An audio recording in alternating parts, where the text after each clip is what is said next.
ये कहानी है एक छोटे से गांव की, जहां प्रकृति की गोद में बसा हुआ एक सुंदर सा गांव था। इस गांव का नाम था सुखपुर। सुखपुर गांव में हर तरफ हरियाली थी, पेड़ पौधे, नदी नाले और खेत खलिहान। सब कुछ इतना सुंदर था कि लगता था जैसे ये गांव स्वर्ग का एक टुकड़ा हो। गांव के लोग सादगी भरा जीवन जीते थे। उनके पास धन दौलत तो नहीं थी, लेकिन उनके दिलों में इंसानियत और प्रेम की कोई कमी नहीं थी। गांव में एक छोटा सा लड़का रहता था जिसका नाम था राहुल।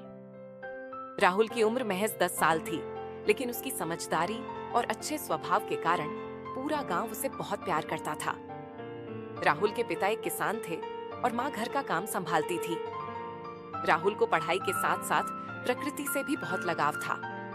वह हर रोज सुबह उठकर पक्षियों की चहचहाहट सुनता, नदी किनारे घूमता और पेड़ पौधों को पानी देता। उसका मानना था कि प्रकृति हमारी सबसे बड़ी दोस्त है और हमें इसका सम्मान करना चाहिए। एक दिन की बात है, गांव में एक नया परिवार आकर बसा।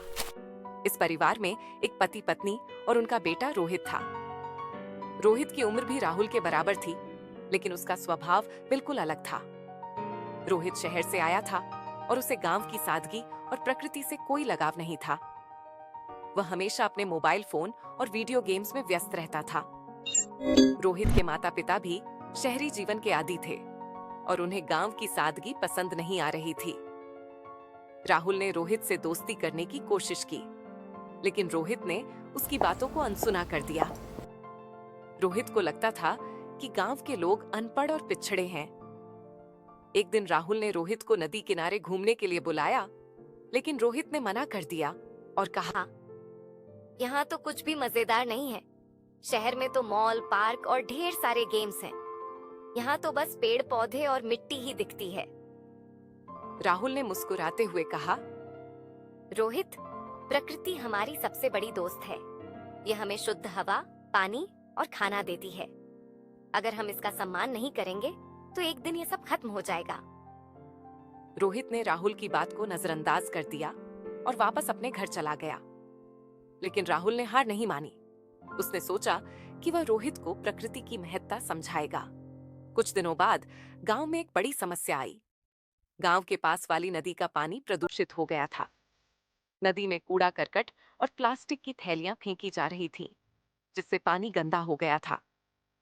गांव के लोगों को पीने का साफ पानी नहीं मिल रहा था और खेतों की सिंचाई के लिए भी पानी की कमी हो गई थी। गांव वाले बहुत परेशान थे। राहुल ने इस समस्या को देखा और सोचा कि कुछ करना चाहिए। उसने गांव के सभी बच्चों को इकट्ठा किया और कहा, हमें इस नदी को साफ करना होगा। अगर हम नहीं करेंगे तो हमारे गांव का अस्तित्व खतरे में पड़ जाएगा। बच्चों ने राहुल की बात मानी और सभी ने मिलकर नदी साफ करने का फैसला किया। राहुल ने रोहित को भी इस काम में शामिल होने के लिए कहा। रोहित ने पहले तो मना किया, लेकिन जब उसने देखा कि सभी बच्चे मिलकर काम कर रहे हैं, तो उसने भी हाँ कर दी। सभी बच्चों ने मिलकर नदी किनारे जमा हुए कूड़े करकट को साफ किया। राहुल ने सभी को समझाया कि प्लास्टिक की थैलियों का उपयोग नहीं करना चाहिए और कूड़ा नदी में नहीं फेंकना चाहिए। उसने गांव वालों को भी जागरूक किया और कहा कि अगर हम प्रकृति का सम्मान नहीं करेंगे तो हमारा अस्तित्व खतरे में पड़ जाएगा। कुछ दिनों की मेहनत के बाद नदी का पानी फिर से साफ हो गया